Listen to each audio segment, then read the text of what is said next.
Bonjour Monsieur Dia. Bonjour, maman. Nous venons d'assister à la première pause du lancement des travaux, effectivement, qui marque le lancement des travaux du stade Kassavou Exocol Boma 10 ans après. Enfin, on peut dire que les Beaumatraciens auront un stade. Pouvez-vous nous rappeler son historique? Merci bien. Et donc pour la petite histoire, en 2013, sous la direction du feu gouverneur Mbadou, et à l'époque, nous étions déjà dans la cellule de passation de marché, nous avons fait un appel d'offres et à l'époque, c'était l'entreprise Afritech qui gagnait ces marchés pour le stade, à l'époque, Sokol de Boma. Un acompte avait été versé par la province. Pourquoi? Parce qu'en fait, c'est un projet qui relevait de la loi des finances. Et donc, en principe, c'est le gouvernement central qui devait financer ce travail. Malheureusement, le gouverneur, après une longue attente, a décidé que le gouvernement provincial prenne en charge. Malheureusement, nous avons une mission en 2015 qui a constaté qu'il y avait un problème au niveau de la manière dont le travail était fait. Et donc, après évaluation, le gouverneur a dû suspendre les travaux. Il y a 4 grandes choses qui sont requises pour être retenues et pour être programmées et retenues. Il faut avoir un stade de dimension olympique, c'est-à-dire 120 mètres sur Jonas ou 100.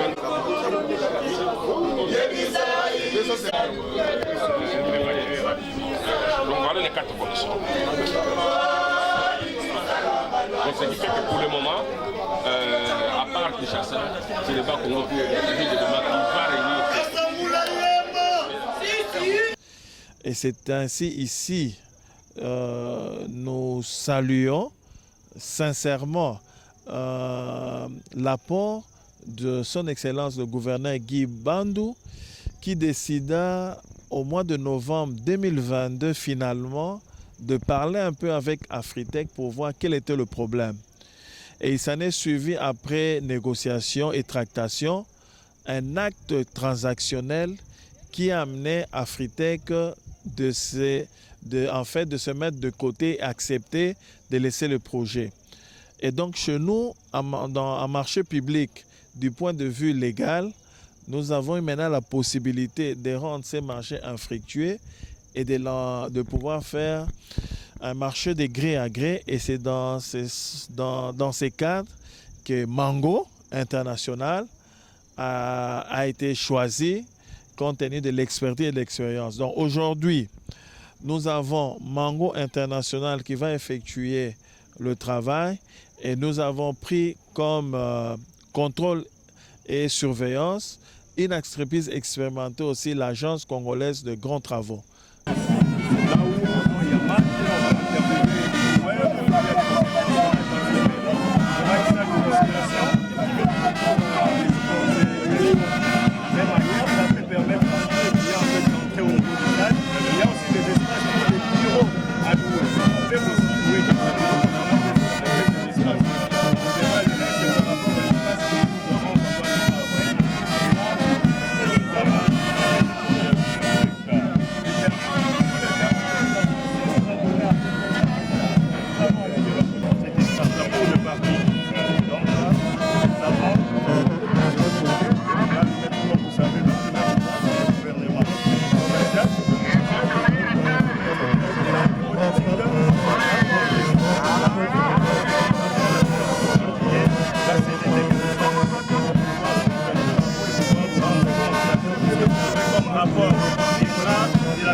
La rivière qui est devant, là, c'est la façade principale.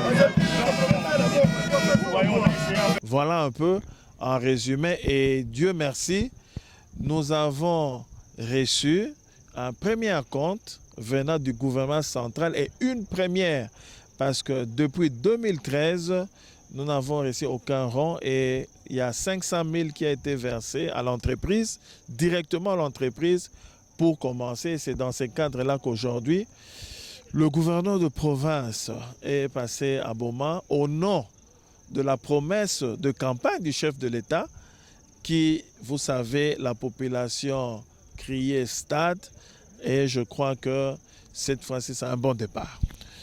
L'information à notre niveau, c'est qu'en dehors du gouvernement central, nous avons reçu une très bonne nouvelle que le projet stade président Kasavubu a été inscrit dans le grand projet sino-congolais.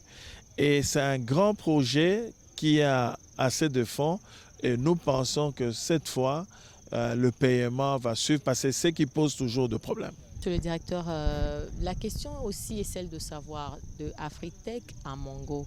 Est-ce que toutes les dispositions ont été prises pour effectivement éviter des frustrations? Tout à fait.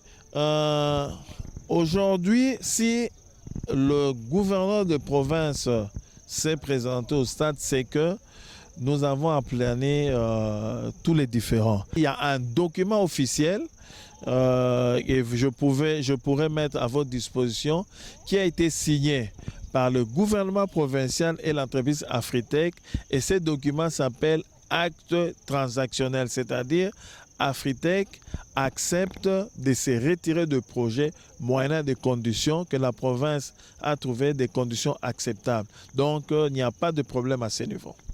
Tous ces lobbying, quand même par rapport à tous ces lobbying, on peut dire que vous avez tiré gain de cause. Un mot là-dessus.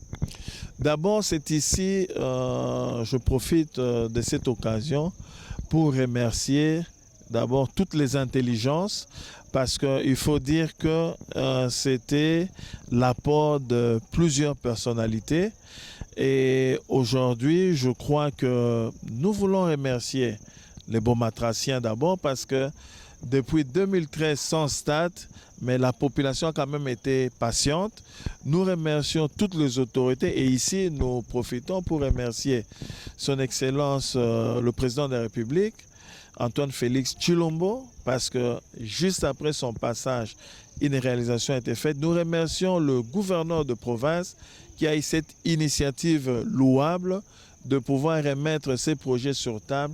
Et aujourd'hui, je crois, tout le monde est content, mais nous serons encore plus contents le jour où nous allons vous appeler pour l'inauguration.